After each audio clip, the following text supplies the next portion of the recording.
Salvation Army rang in their season of giving tonight at the Red Kettle Carnival. Visitors were able to get a sneak peek at Bentleyville, USA before it officially opened.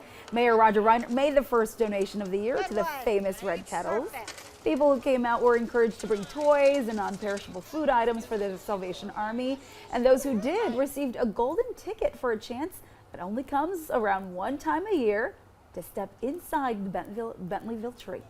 Not like we're not around all year, and it's not like we're not providing services all year, but this is the start of the season when people are so excited to give, and I love to see that come back every year. That's so fun, get into the holiday spirit. Salvation Army leaders are encouraging people interested in volunteering to call.